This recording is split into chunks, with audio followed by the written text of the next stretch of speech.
गिरी आसमान से सफेद आफत, किसानों की फसलें हुई बर्बाद, नहीं थम रहे किसानों के आंसू, सरकार से मदद की दरकार। छतरपुर संपूर्ण बुंदेलखंड में बेमौसम बारिश से किसानों की उम्मीदों पर पानी नहीं फिरा, बल्कि जीवंत के सपनों पर पानी गिरा है। मंगलवार को हुई अचानक अनायास बारिश एवं ओलावृष्टि से कई ग्रामीण क्षेत्रों में लगभग 80% फसलें नष्ट हो गई। खेती किसानी से जुड़े किसानों की उम्मीदें जिस तरह से तबाह हुई है, उससे किसानों के परिवार आर्थिक रूप से पूर्ण तरीके से टूट गए हैं।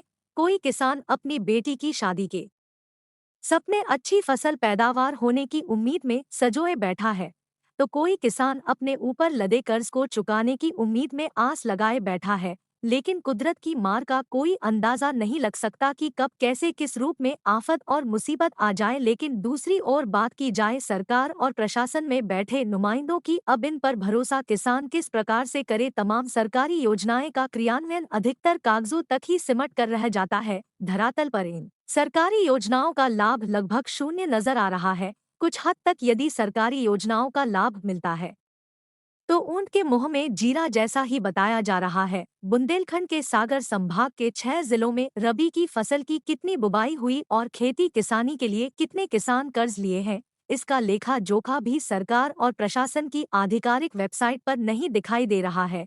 तो फिर कैसे अंदाजा लगाया जाए कि किसानों के हित में सरकार और प्रशासन का रवैया सही और दयनीय है। छतरपुर जिले में मंगलवार को हुई अनायास बारिश और ओलावृष्टि ने बुंदेलखंड के छतरपुर जिले के किसानों की जीवन लीला को हिलाकर रख दिया। अब प्रशासन को जिलों में रबी की फसल कि कितनी बुबाई हुई और कितने किसान कर्ज लिए, इसकी जानकारी सार्वजनिक करनी चाहिए। एवं जिन जिन क्षेत्रों में अनायास बारिश के साथ आफत के ओले बरसे हैं, तत्काल प्रभाव से कर्ज मुक्ति एवं उचित मुआवजा अर्जित कराने किसानों ने सरकार से गुहार लगाई है।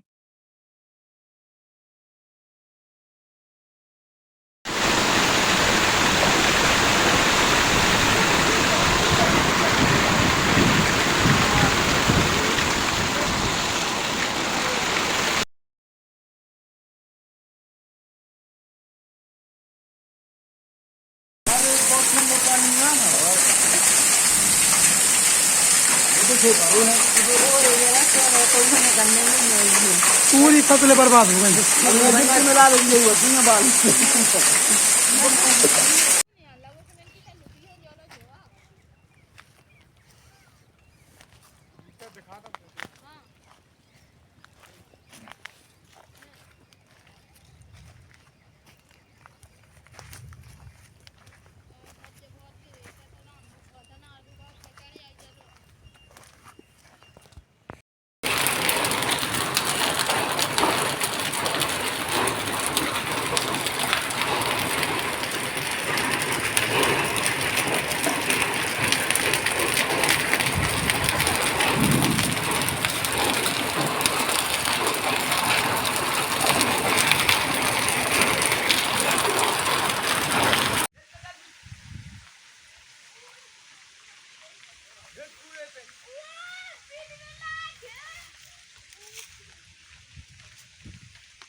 चप्पल लाई